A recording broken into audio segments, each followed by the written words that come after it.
필립보 네리 성인의 축일인 오늘 예수님께서 말씀하십니다. 내가 진실로 진실로 너희에게 말한다. 너희는 울며 애통해 하겠지만 세상은 기뻐할 것이다. 너희가 근심하겠지만 그러나 너희의 근심은 기쁨으로 바뀔 것이다. 예수님의 순환과 죽음의 시간에 지옥은 기뻐하고 하늘은 슬퍼하겠지만 이것은 인간의 죄값을 치르기 위한 잠시의 슬픔이고 그 슬픔이 지나고 나면 영원한 기쁨이 올 것임을 말씀하십니다. 이 진리를 볼 수 있는 눈이 필요합니다. 그러나 눈이 온전하다 하더라도 어둠 속에 있다면 눈은 멀쩡해도 볼 수가 없습니다. 빛이 세상에 왔지만 사람들은 자기들의 행실이 악하여 빛보다 어두움을 더 사랑했다. 그러나 진리를 따라 사는 사람은 빛이 있는 대로 나아간다. 빛보다 어두움을 더 사랑하는 사람은 어두움 속에 있기 때문에 동서남북을 모릅니다. 그래서 그들이 걸어가는 방향은 편하냐 힘드냐, 재밌냐 성가시냐 이걸로 결정이 됩니다. 그러나 어두움을 싫어하고 빛을 사랑하는 사람은 예수님의 말씀으로 방향을 정합니다. 예수님께서 말씀하십니다. 너희는 좁은 문으로 들어가라. 멸망으로 이끄는 문은 넓고 길도 널찍하여 그리로 가는 자들이 많다. 생명으로 이끄는 문은 얼마나 좁고 또 그 길은 얼마나 비좁은지 그리로 찾아드는 이들이 적다. 멸망으로 이끄는 문은 들어가는 사람들이 많습니다. 생명으로 이끄는 문, 찾아드는 이들이 적습니다. 좁은 문으로 들어가면 비좁아서 불편합니다만 그 불편은 기쁨으로 바뀔 것임을 우리는 믿고 또 압니다. 오늘 예수님의 가르침이 그거기 때문입니다. 내가 진실로 진실로 너희에게 말한다. 너희는 울며 애통해 하겠지만 세상은 기뻐할 것이다.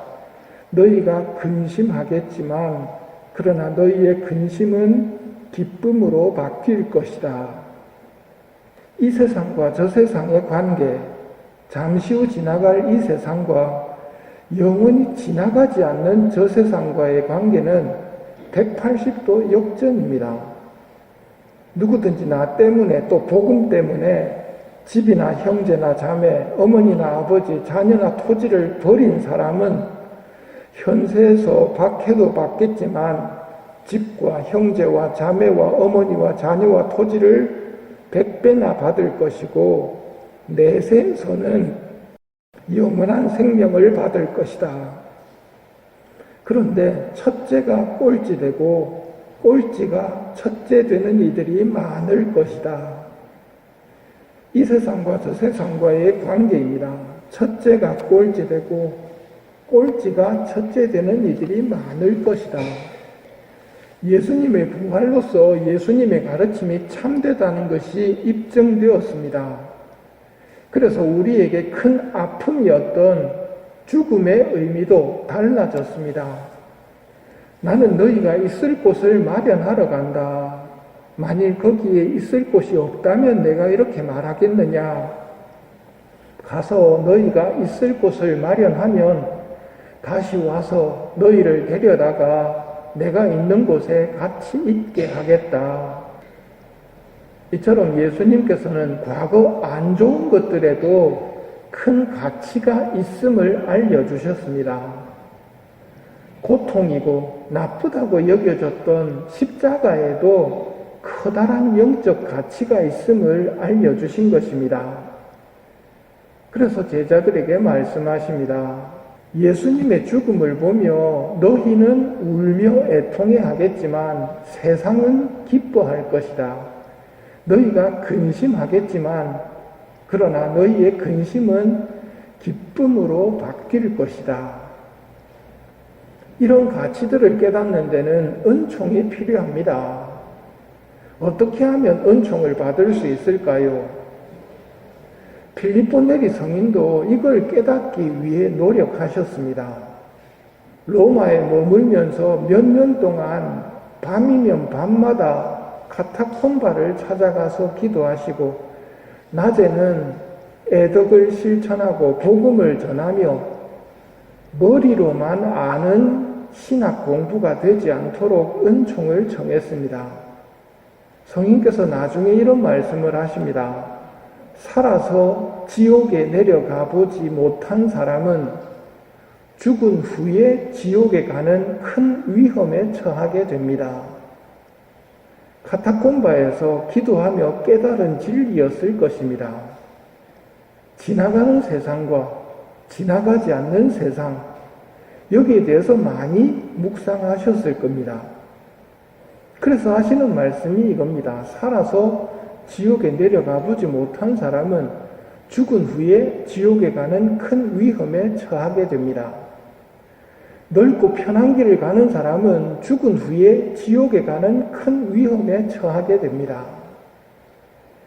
필립보 네리 성인은 또 고해성사에 대해서 말씀하셨는데 고해성사를 잘 받는 것이야말로 모든 영적 쇄신의 기초가 됩니다. 고해성사 제대로 볼 줄 모르는 사람이 영적으로 성장할 거라고 생각하는 것은 말도 안 되는 이야기입니다. 고해성사를 잘 받아야 기초가 튼튼하게 되는 것입니다. 그때 저는 고해성사를 보는데 끊임없이 똑같은 죄를 범하는데 어떡합니까? 필립보 성인 때도 그런 사람이 있어서 고해서에 들어와서 이야기를 합니다. 그러자 당신은 지금 회개하고 죄의 용서를 받았습니다. 그러니 나가서 이제 성처를 모십시오. 이후에도 또 똑같은 죄를 짓는다면 다시 나에게 오십시오. 그리고 반드시 하느님의 선하심을 믿으십시오. 이렇게 성책계 그 영혼을 바친 결과 포기하지 않고 고백하던 그 사람은 자신의 악습에서 벗어나게 됩니다. 너희가 근심하겠지만 그러나 너희의 근심은 기쁨으로 바뀔 것이다. 지금 우리 눈에 가능성이 없어 보이더라도 하느님의 눈에는 그렇지 않다는 것을 믿는 것이 올바른 신앙입니다. 너희의 근심은 기쁨으로 바뀔 것이다. 오늘은 이 말씀에 머물러 보도록 합시다.